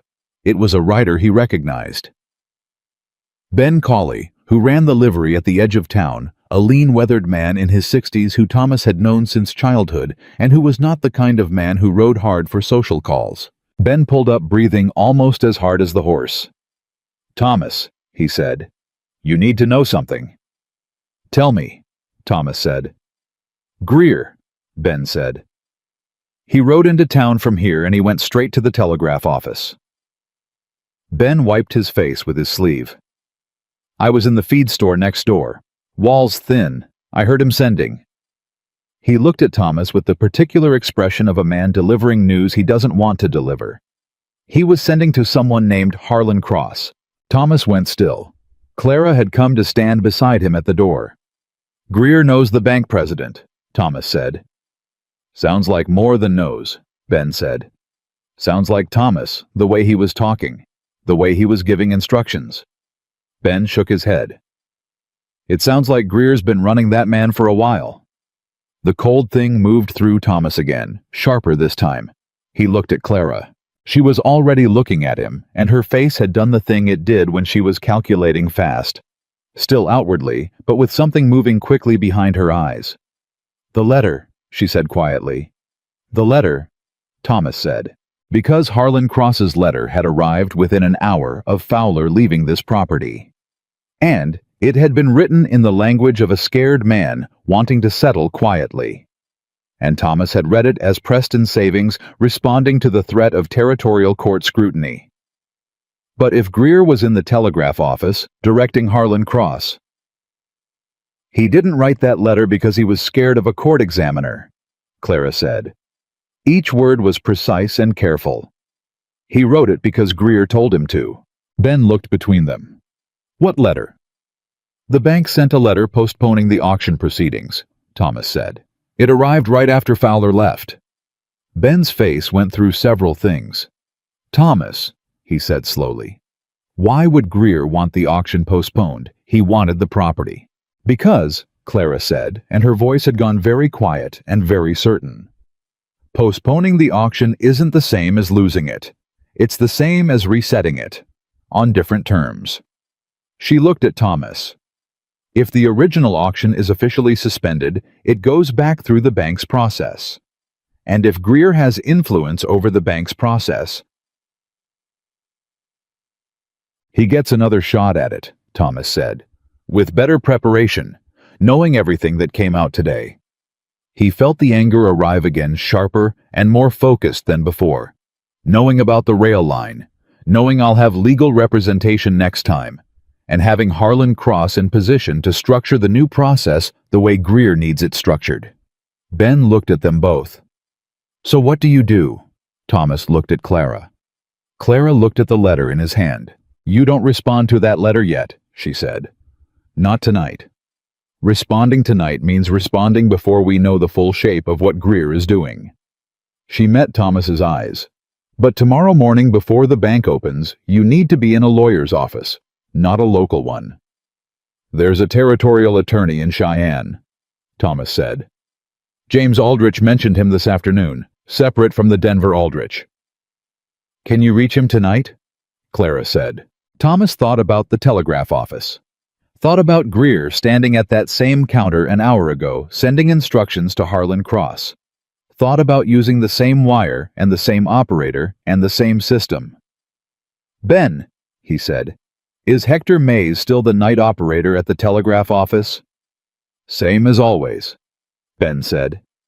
Hector Mays has been buying bread from my bakery for 4 years, Clara said quietly. He's a decent man, and he doesn't like Samuel Greer. Thomas looked at her. You know everyone, he said. I feed everyone, Clara said. It's not the same thing, but it's close. Ben looked between them, with an expression that suggested he had arrived expecting to deliver urgent news and found himself somewhere considerably more complicated, and he wasn't sure whether to be concerned or impressed. Thomas, he said, you want me to take a message to Hector? Not a message, Thomas said. I'm going myself. He turned back inside for his jacket, and when he came back to the door, Clara was talking to Ben in a low voice, with the focused efficiency of someone giving precise instructions, and Ben was listening with the attentiveness of a man who understood that the woman doing the talking knew exactly what she was doing. Thomas stopped at the door. Clara, he said. She looked at him. Come with me, he said. She held his gaze for a moment. To the telegraph office, he said, and then to Margaret Henderson's. And then, wherever we need to go tonight to make sure that tomorrow morning looks different from what Greer is planning. He paused. I shouldn't have to ask, but I'm asking. Clara looked at him for a long moment in that particular way she had of looking at people all the way through them to whatever was actually on the other side. Then she untied her apron for the second time that day, folded it over the porch rail, and walked past him to the horses without another word. Ben Cawley watched her go. He looked at Thomas. He shook his head slowly in the manner of a man who was revising his understanding of several things at once. Thomas Whitaker, Ben said.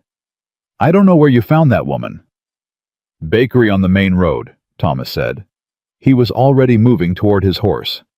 She's been there 6 years. 6 years, Ben repeated. 6 years, Thomas said.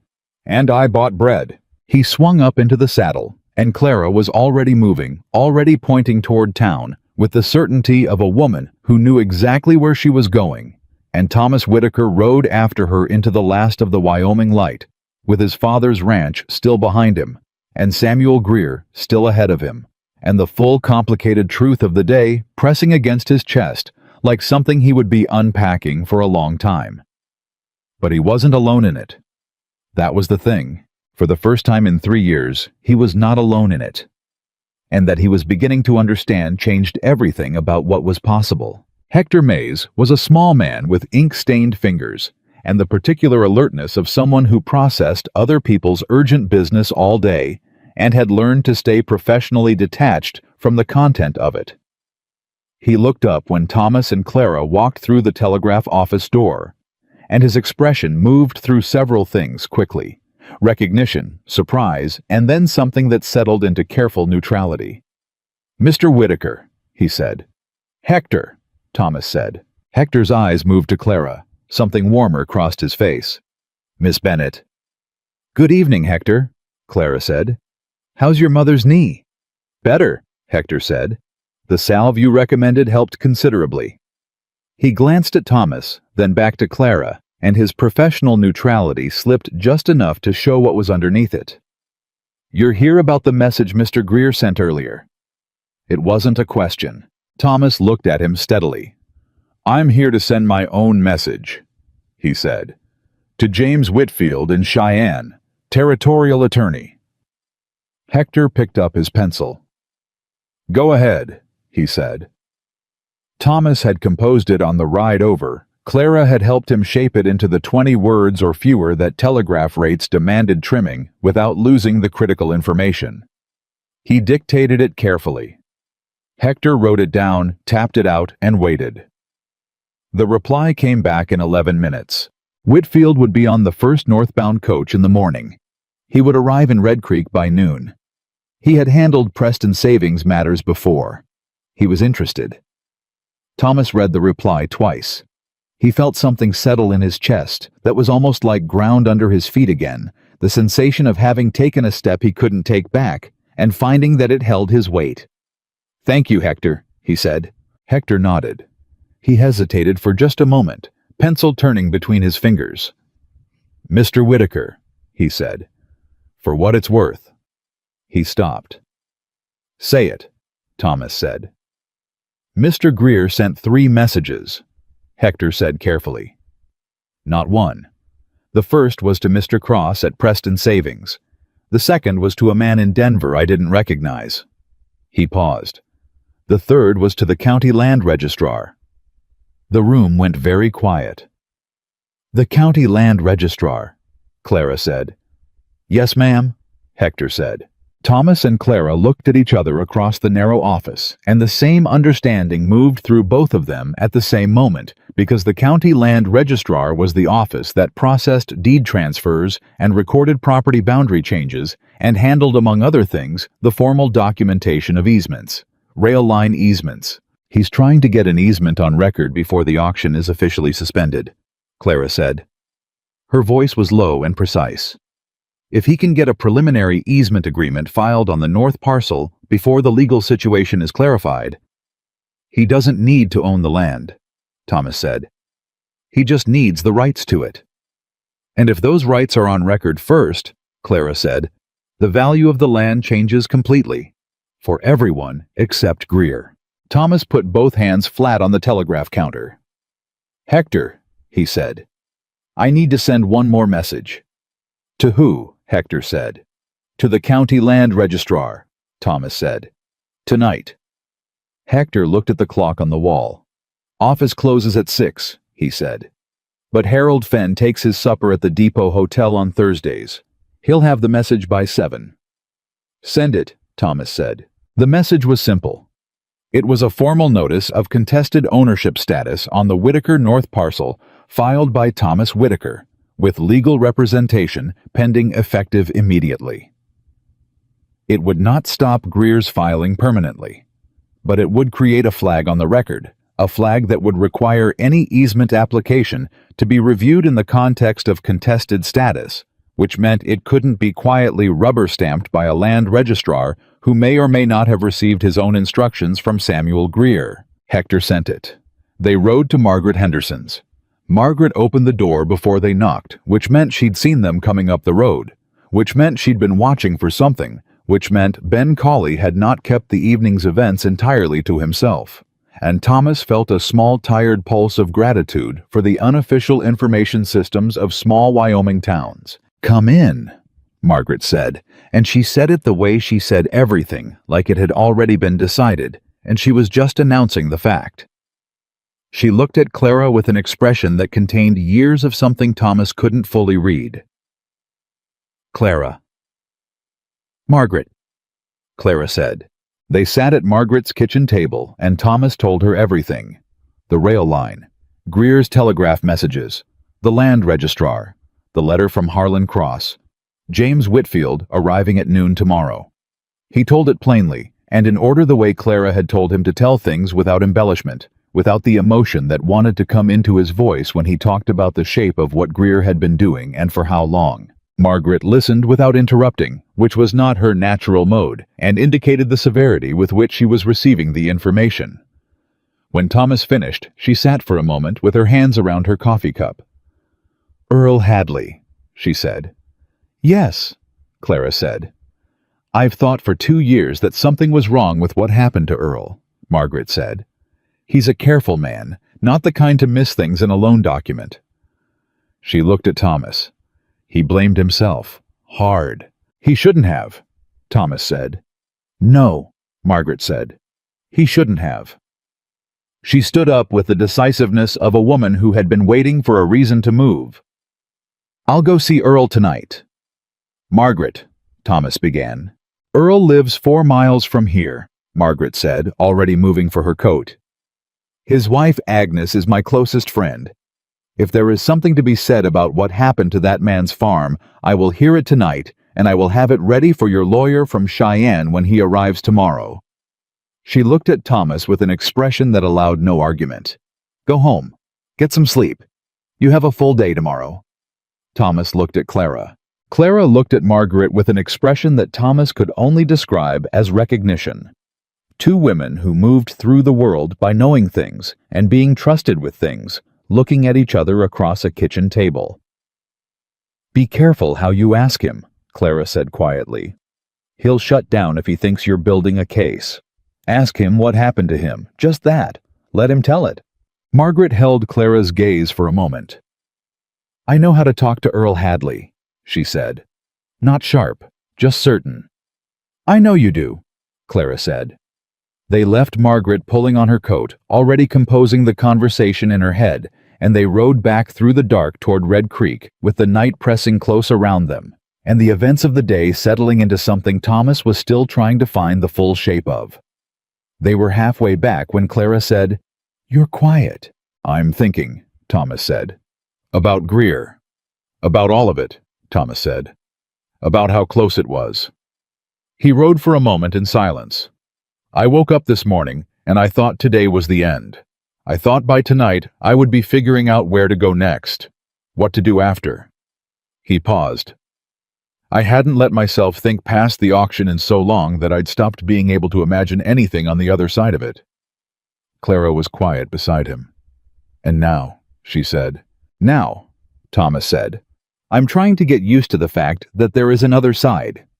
He looked at her profile in the dark, the familiar, unhurried way she held herself even on horseback. That's a strange feeling after a long time without it. I know, Clara said, simply without performance. I know what that feels like. He thought about her father's farm. About being 12 years old and watching 30 days run out. About building something else from scratch with the recipes in your hands, and 6 years of people talking at your counter. How did you do it? He said. After your father lost the farm. How did you... He stopped. Started again. How did you become someone who walks into a stranger's failing kitchen at 5 in the morning and treats it like something worth saving? Clara rode for a moment before answering. My mother, she said. The morning after we got the bank notice, she made biscuits. The same biscuits she always made. Same amounts, same timing, same care. She paused. I asked her why. We were losing everything. Why were we making biscuits? Another pause. She said, because the biscuits are real. The loss is real too, but so are the biscuits. And you don't stop doing the real things just because something bad is happening around them. Thomas absorbed that. She sounds like a remarkable woman, he said. She was? Clara said. She was exactly that. They came back into town and parted at the main road, Clara turning toward her bakery. Thomas turning toward the livery, and Thomas pulled up for a moment before he turned away. Clara, he said. She looked back at him. Thank you, he said. Not for the pies, not for the North Spring, for... He stopped because the full list of what he was trying to thank her for was longer than he could compress into the moment. For today. All of it. Everything. Clara held his gaze for a moment. Get some sleep, Thomas, she said. Tomorrow's going to be a fight. She turned and rode, and Thomas watched her go steady and unhurried in the dark, the same way she did everything, and then he turned toward home. He did not sleep much. But what he did sleep was the first real sleep he'd had in months. the sleep of a man who still had problems but had stopped carrying them entirely alone. James Whitfield arrived at 11:47, 13 minutes ahead of schedule, which told Thomas something about the kind of man he was dealing with. He was younger than Thomas had expected, maybe 35, with sharp eyes behind wire-rimmed glasses and the focused, contained energy of someone who was always 2 steps ahead of the current conversation. He shook Thomas's hand, shook Clara's hand, without registering any surprise at her presence, and sat down at the kitchen table with his case open before he'd finished taking his hat off. "Tell me everything," he said. "Start with the loan," Thomas told him. Clara added the pieces Thomas left out: the Preston savings pattern, the 3 other ranchers, the timeline of Greer's land assessments relative to the variable rate adjustments. Whitfield listened and wrote, and occasionally asked questions that went to exactly the right place, the way a man asks questions when he's not just hearing what's said, but building an architecture in his head. When they finished, Whitfield closed his notebook. "Preston Savings," he said, "has a problem." "Yes," Clara said. "And Greer has a larger problem," Whitfield said. "If what you're describing is accurate, and I believe it is, then what he's been doing is not just opportunistic. It's coordinated interference with property rights. That's a territorial matter." He looked at Thomas. "The easement filing he attempted last night was flagged and suspended. I confirmed that this morning before I boarded the coach. Your contested status notice arrived in time." Thomas felt the breath leave him slowly. "So he didn't get it," he said. "He did not get it," Whitfield said. "What he got was a contested flag and a record that shows he attempted a filing during an active legal dispute, which is its own kind of problem for him." Whitfield picked up his pen again. "I want to talk to the other ranchers, Hadley, Sutter, McCrae, and I want to see whatever Margaret Henderson brought back from Earl Hadley last night." Clara looked at Thomas. Thomas looked at the door, as if on cue, as if Margaret Henderson had been waiting outside for exactly the right moment, which, knowing Margaret, she probably had. There was a knock. Thomas opened the door. Margaret stood on the porch with her hands folded in front of her, and an expression that Thomas recognized as the face she wore when she was carrying something significant and knew it. "Earl talked," she said. She came inside. She sat at the table across from Whitfield, and she told it plainly what Earl Hadley had told her the night before between his first and second cup of coffee, while his wife Agnes sat beside him and held his hand. Earl had kept it to himself for 2 years because he'd thought it was his own failure, his own blindness, his own fault for not reading the fine print carefully enough. But Earl Hadley was not an unintelligent man. He'd known somewhere underneath the shame that the rate adjustments had come at specific times that aligned with the survey teams moving through the county times that pushed the debt load past the point of management, precisely when land values in the survey corridor were quietly climbing. He'd just had no proof, no way to make it into something he could say out loud. "He wants to talk to you," Margaret told Whitfield. "He said he'll tell you everything." Whitfield wrote for several seconds without looking up. When he did look up, his expression had the particular quality of a lawyer who has just watched a case develop from a strong position to a significantly stronger one.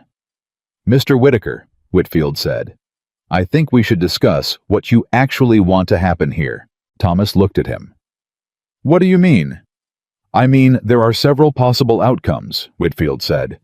"I can pursue the Preston Savings loan restructuring on grounds of predatory terms. That's the most straightforward path and the fastest. You come out of it with a renegotiated loan at fair terms, the auction permanently suspended, and your land secure. That's one option," Thomas said. "The second option," Whitfield said, "involves bringing the full pattern to a territorial court examiner. Preston Savings Greer. The coordinated rate adjustments, the easement attempt. That's a longer process. It carries risk. It will make Samuel Greer an active enemy in a way that goes beyond what he is now." "He's already an active enemy," Clara said quietly. "Yes," Whitfield said, "but there's a difference between a man who's working against you and a man who knows he's been formally accused of something." He looked at Thomas. "This is your decision, and I want you to make it with clear eyes." Thomas was quiet. He thought about Earl Hadley, about the hat in the lap and the broken thing behind the eyes, and 2 years of blaming himself for something that was engineered. He thought about the Sutter property and the McRae property, and however many others there might be that he didn't know about yet. He thought about Greer standing in his dining room, looking through Clara like she wasn't there, and Greer at the telegraph office sending instructions to the bank president like it was a routine transaction, and Greer saying, "This isn't finished," with the certainty of a man who had never genuinely lost before. He looked at Clara. She was looking back at him, and she wasn't telling him what to decide. She was just present, watchful. The way she'd been present and watchful all day yesterday, not steering, not pushing, just there with all that quiet, precise attention aimed in his direction. "Both," Thomas said. Whitfield raised an eyebrow. "I want the loan restructured first," Thomas said. "Fast before Greer can regroup. And then I want the full pattern brought forward. For Earl Hadley. For the others." He paused. "And because Greer will try this with someone else the moment he thinks it's safe to. And I'm not willing to leave someone else in the position I was in yesterday morning." Margaret from her chair made a sound that wasn't quite a word, but communicated complete agreement. Whitfield looked at Thomas for a moment. Then he nodded once with the efficient satisfaction of a man who has asked someone what they want and gotten a clear answer. "Then that's what we do," Whitfield said. He spent the next 2 hours at the kitchen table, with his case papers spread around him, writing and organizing, and sending his own messages through Hector Mays, who by mid-afternoon had the expression of a man having a much more interesting Thursday than he'd planned for.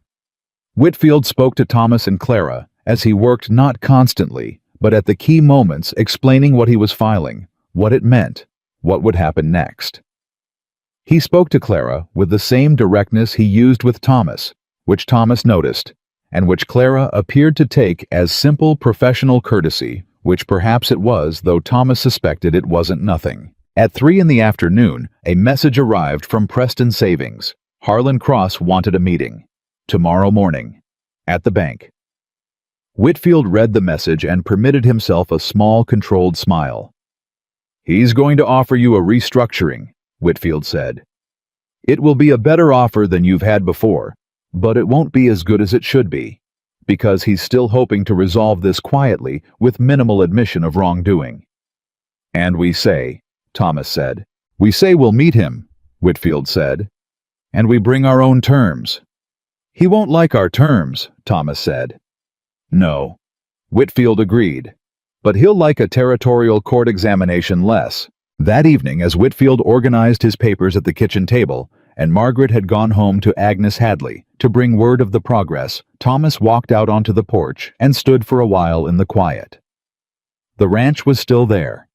The land was still there, the cattle moving in the far field, the Wyoming sky doing what it did in the evening, going colors that made a man feel small in the good way, the way that reminded you the world was bigger than your problems. He heard the screen door and knew it was Clara before she spoke. She came to stand beside him. "How are you?" she said. "Strange," he said. "I keep waiting for something to go wrong." "Something might," she said. "The meeting with Cross tomorrow might be harder than Whitfield expects. Greer might have another move we haven't anticipated." "I know," Thomas said. "But right now," Clara said, "tonight the land is yours. The contest is filed. The lawyer is inside. Earl Hadley is going to tell his story." She paused. "Right now, tonight, you're not alone in this." "No," Thomas said. "I'm not." They stood for a moment in the quiet side by side, and the evening pressed around them warm and unhurried, the way evenings did when you finally stopped running toward or away from something and just stood still inside a moment. "Clara," Thomas said. "I know," she said. He looked at her. "What do you know?" he said. She met his gaze. "I know what you're going to say," she said. "And I know it's not the right moment yet, because tomorrow is still uncertain, and the right moment should be certain." She paused. "But I also know that you're going to say it eventually, and I want you to know that when you do, I'll be listening." Thomas looked at her for a long moment, at the woman who had walked into his kitchen with flour on her hands, and changed the entire shape of what was possible, Who had known things nobody had thought to ask her, who had played cards at exactly the right moments and held others back with the patience of someone who trusted the right moment to arrive. "Ask me again when this is settled," he said. She looked at him. "That's what you told me yesterday," he said. "I know," she said. "I just want you to know I remember it," he said. "And I'm going to ask." Clara looked at him for a long, quiet moment, and then she looked back out at the property. His property, the land his father had walked and his grandfather had broken. And that had nearly been reduced to a line item in Samuel Greer's investment ledger, and hadn't been because of 18 pies and a woman who knew what her work was worth. "Go get some sleep, Thomas," she said. "We have a bank president to face in the morning." He went inside, and Clara stood on the porch alone for a few minutes after he'd gone, looking at the land and the last of the light, thinking about her father's farm and her mother's biscuits, and the 30 days that ran out, and the 6 years that came after, and thinking about the things you built when everything else was gone, and the things that turned out to be stronger than you expected when someone finally looked at them properly. She stood there until the last of the light went, and then she went inside too. Tomorrow was going to be a fight, but tonight the ranch was still standing, and she had helped keep it that way. That was enough for now. That was in fact more than enough. Harlan Cross was a tall man who had learned to use his height the way some men used silence as a kind of pressure, a physical statement of authority that arrived before any words did. He stood when Thomas and Whitfield walked into the Preston Savings meeting room, and he extended his hand with the practiced warmth of a man who had spent 30 years making people feel comfortable while he did uncomfortable things to them. He had not expected Clara. Thomas watched the flicker of it cross Harlan Cross's face, the almost imperceptible recalibration, the glance at Whitfield, as if the lawyer might explain her presence, the decision to say nothing about it, and simply extend the handshake to her as well. Clara shook it without expression. They sat. Cross had a man beside him, younger, with the look of an in-house attorney, the kind of legal presence that was meant to signal seriousness, without quite being a threat. He had a folder. He opened it with deliberate care. "Mr. Whitaker," Cross said, "I want to begin by saying that Preston Savings values its relationship with long-standing members of the Red Creek community. Your father was a customer of this bank for over 20 years. "He was," Thomas said. "And it's in that spirit," Cross said, "that we'd like to offer a resolution that protects both parties." Whitfield said, "Let's hear it." Cross nodded at the younger attorney, who slid a document across the table. Whitfield picked it up without looking at Thomas and began reading. Thomas watched Cross while Whitfield read, watched the careful stillness of the man's hands, the controlled patience of his expression, and thought about what Clara had said the night before about Harlan Cross wanting this quiet. A man who wants quiet is a man who is afraid of noise. "Interest rate fixed at the original agreed figure," Whitfield said, reading without looking up. "Arrears restructured over a 36-month period. Auction proceedings permanently suspended." He turned the page. "No admission of wrongdoing on the part of Preston Savings." "That's the offer," Cross said. Whitfield set the document down. He looked at Cross with the pleasant, unhurried expression of a man who had reviewed 4 similar documents this week and found them all wanting in the same particular way. "Mr. Cross," Whitfield said, "my client appreciates the gesture, but we have some additions." Cross's jaw moved slightly. Additions. The same rate restructuring applied to the Hadley account, the Sutter account, and the McCrae account, Whitfield said. Retroactively, with compensation for losses incurred during the period of inflated terms. The room went very quiet. The younger attorney stopped moving. Cross looked at Whitfield for a long moment. "Those are separate accounts," he said carefully. "They're not part of this negotiation. They are now," Whitfield said pleasantly. "Because the pattern of adjustments across those accounts in conjunction with the timing of land survey activity in the Northern Corridor is exactly the kind of thing a territorial court examiner finds interesting." He paused. "I've already been in contact with Examiner Briggs in Cheyenne. He's interested." The name landed. Thomas saw it land.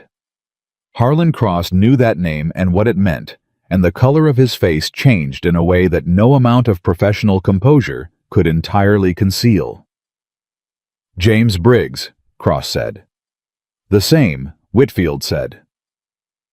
A silence stretched across the table that had a specific texture, the texture of a man doing rapid calculations and arriving at a number he didn't like. Clara, who had not said a word since entering the room, said quietly, "Earl Hadley has already given his statement.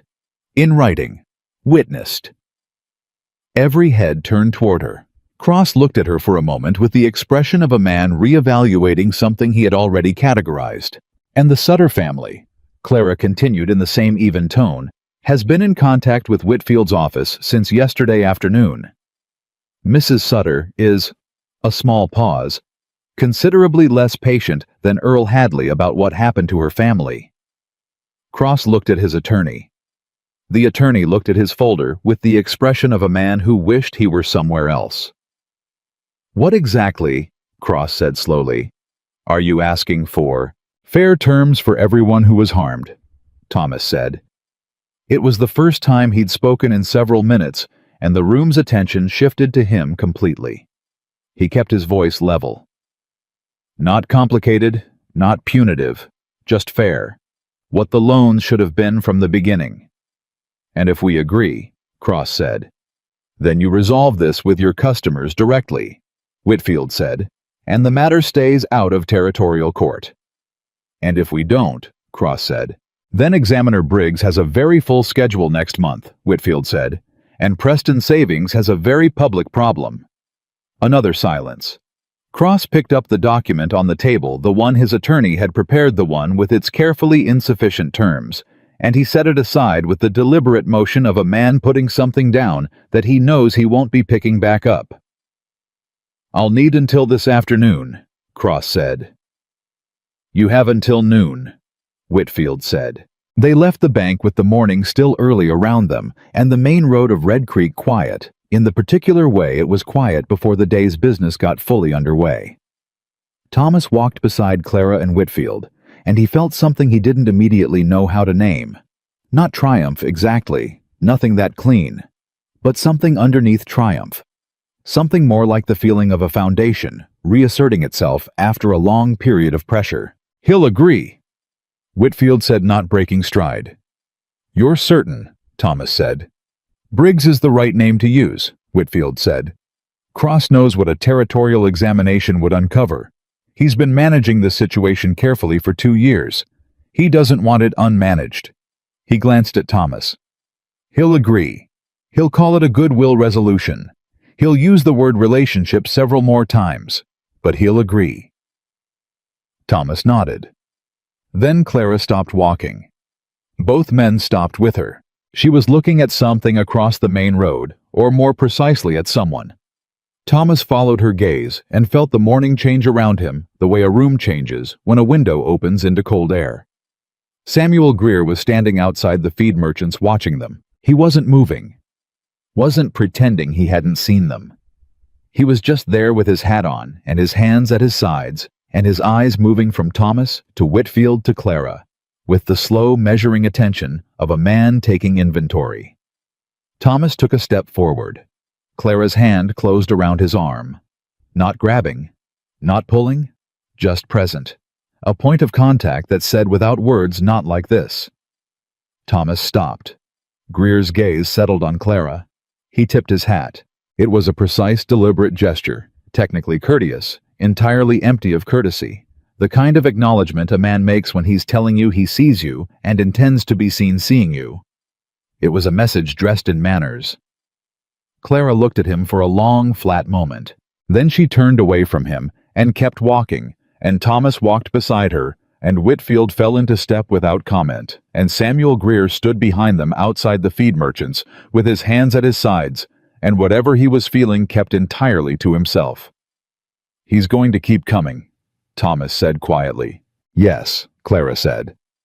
"But he's going to come at a man who has a lawyer and a territorial complaint and 3 other ranchers with documented accounts." She didn't slow down. "He was dangerous when you were alone. You're not alone anymore." Whitfield received the message from Preston Savings at 11:43. Thomas was at the bakery when it arrived, sitting at Clara's counter with a cup of coffee he hadn't been able to taste because his body had apparently decided to run entirely on tension until the situation resolved itself and Hector Mays came through the door with the telegram in his hand and the expression of a man delivering something he was genuinely glad to deliver. Thomas read it. He read it again. He set it on the counter. "Well," Clara said. "They agreed," Thomas said. Clara put her hands flat on the counter. She looked at the telegram. She looked at Thomas. She pressed her lips together for a moment in the particular way she pressed them when she was managing something that wanted to be a larger reaction than she was going to allow it to be in public. "All 4 accounts," she said. "All 4, Thomas said. Retroactive adjustment. Compensation for the arrears period. Permanent suspension of auction proceedings on the Whitaker property." He paused. "Earl Hadley is going to get money back." Clara looked away for a moment toward the window and the main road, and whatever she was seeing that wasn't quite there in the room with them. "He's going to cry," she said quietly. "Earl is going to sit in that kitchen and cry." "Probably," Thomas said. "Good," Clara said. Her voice was rough at the edges in a way it almost never was. "He's earned it." Thomas sat with that for a moment. Then he said, "There's something else." Clara looked at him. "Whitfield spoke to Examiner Briggs this morning," Thomas said. "Not just as a name to use, as an actual conversation." He paused. "Briggs wants to open a formal inquiry into the pattern. Not just Preston Savings, the coordination with Greer, the easement attempt, all of it." "That's what you asked for," Clara said. "Yes," Thomas said. "It is." "Then it's good," Clara said. "It's what needed to happen." "It means Greer is going to know it was me who pushed it forward," Thomas said. "Not just the bank resolution, the inquiry." "He already knows," Clara said.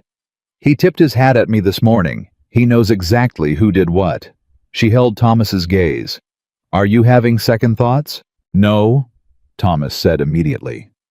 Then more slowly, "I'm having first thoughts about what the next 2 years look like." Clara looked at him for a moment. "They look like a ranch that's standing," she said. "And 3 families who got justice for something that was done to them. And a man in Cheyenne who is paying attention to the right things for once." She paused. "Whatever Greer does next, he does it under scrutiny. That's different from what he had before." Thomas looked at her across the counter.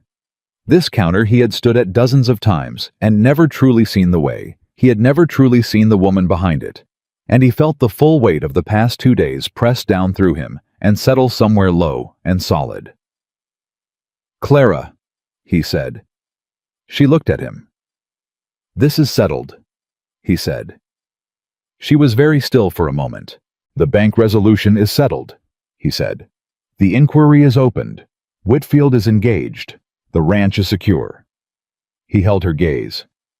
"You told me to ask you when it was settled." Clara set down the cloth she'd been holding.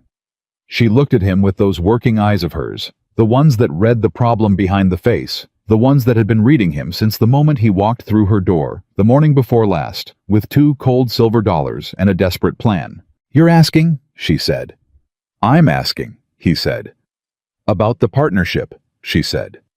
"To start," Thomas said.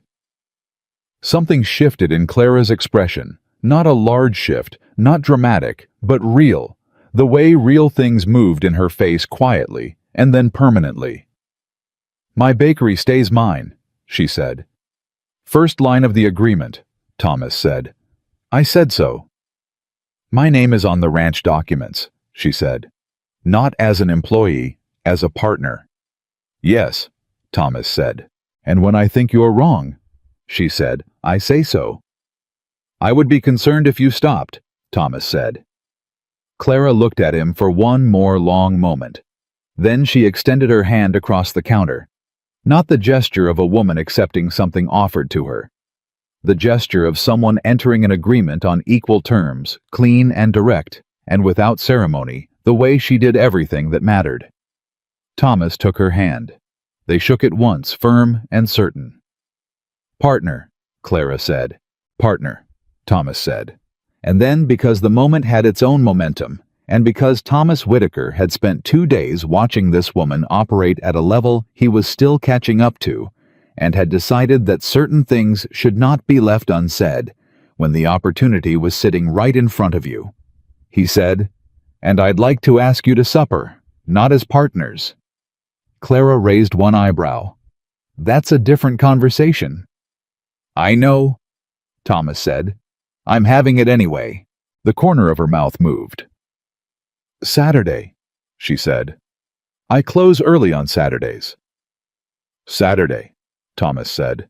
Margaret Henderson came through the bakery door at noon with Agnes Hadley beside her, and Agnes Hadley's eyes were red in the way eyes are red after a morning of crying, the kind of tears that come when something you've carried for a long time is finally put down.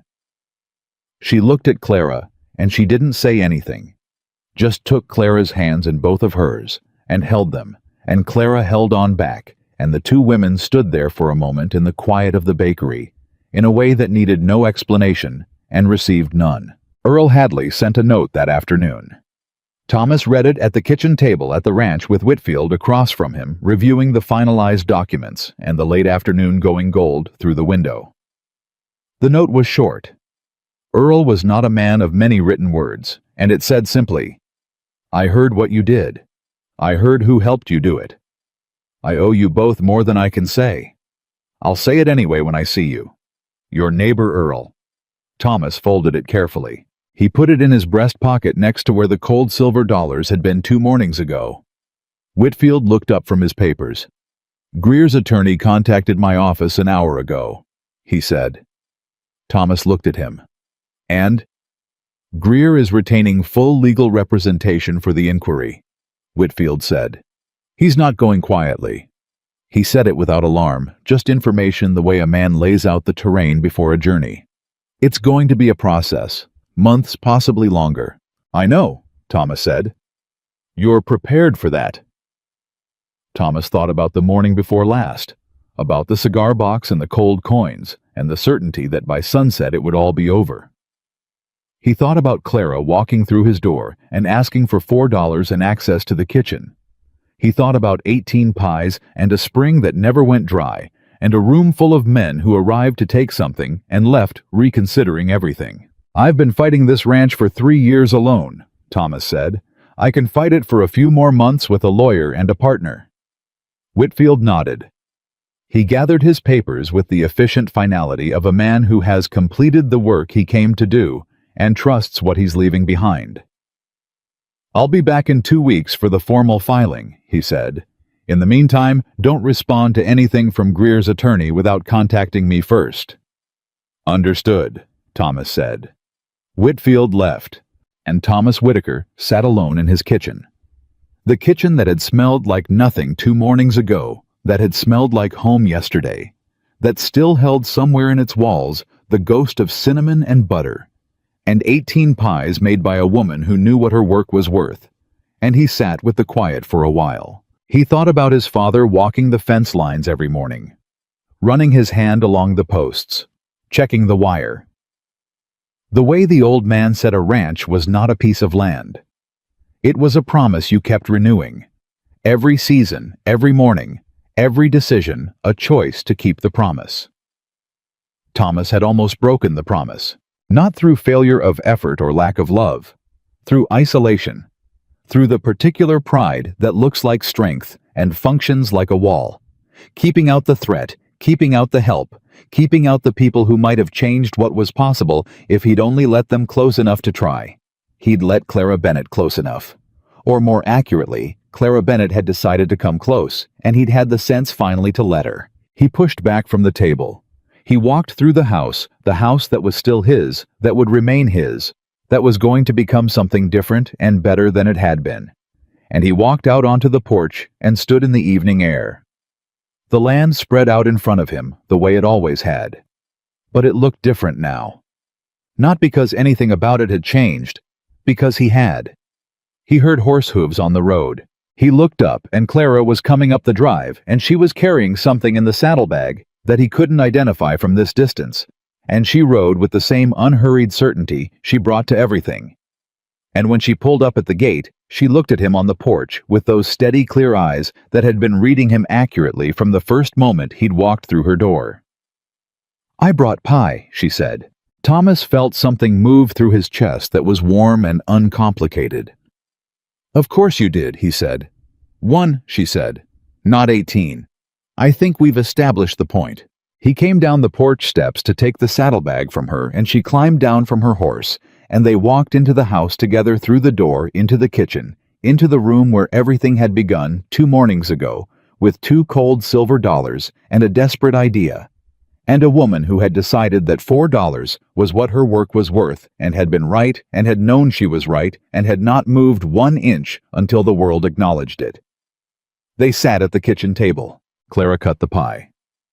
Thomas poured the coffee.